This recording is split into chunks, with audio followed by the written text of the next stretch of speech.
come out with guns blazing. Let's get to the position.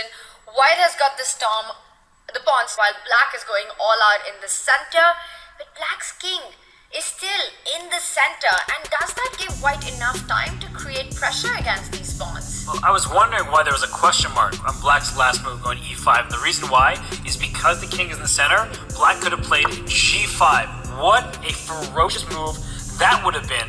The point is that the pawn on g5 probably shouldn't be taken because h2 is loose with check, and black gets a quick attack against the white king. Their pawns are being removed. And if you play a move like g3, black just expands with g4. Later we might see an h5, h4, unless white puts the knight here, but that knight is stuck.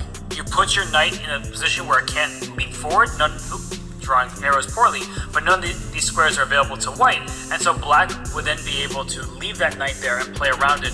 And I guess the claim is that this knight is just so badly misplaced that black can even start trading off the darks for bishops and take control of key squares.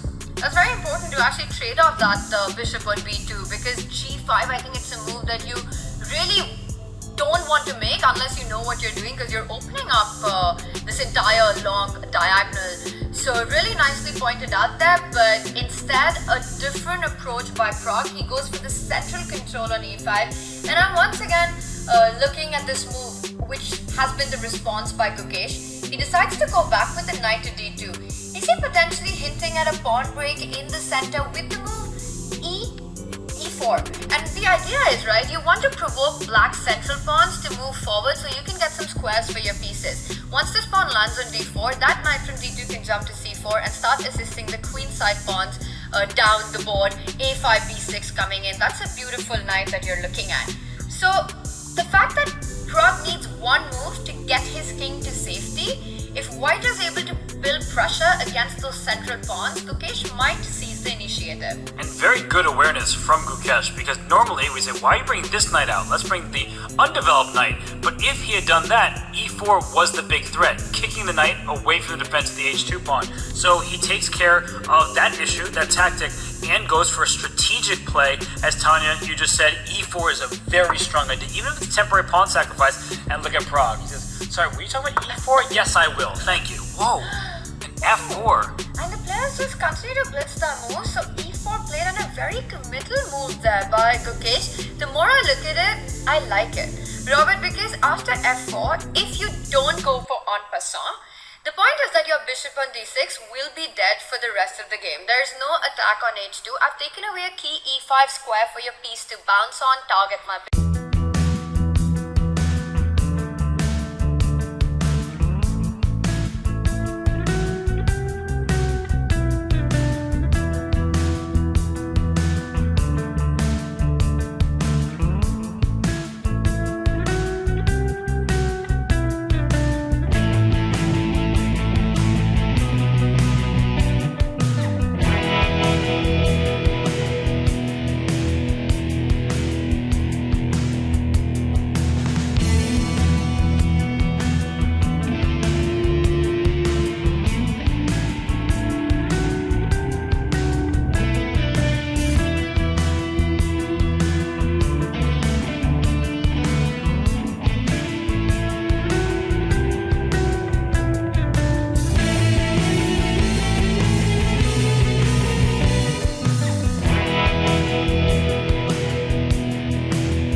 Jump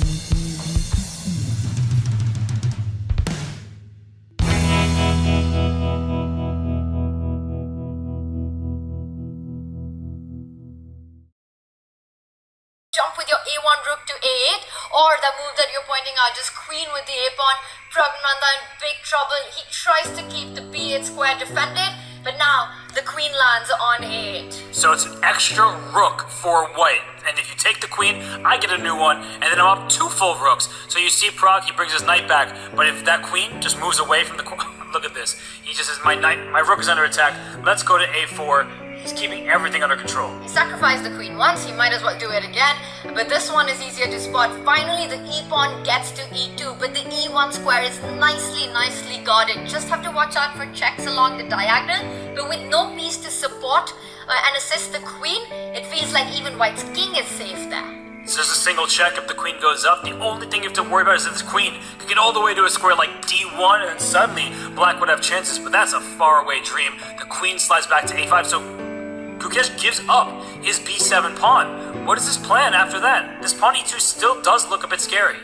It does, and queen b7, he takes it with the right piece, also defending the d5 knight. Now watch out for threats like queen b1 at the right moment.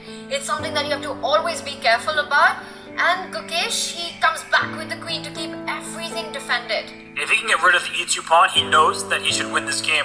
And for Pragg, rook to e8 makes perfect sense. Get your rook protecting and behind that passed pawn. But it looks like white will be just in time to get all of his pieces to surround it. Wow, the knights are jumping, and even though he's got an extra rook, we know what happened when Vidit had the extra rook. So it's not over till we see the results on the scorecard. Rook a7. Pragg keeping the game alive. He keeps the pieces on the board.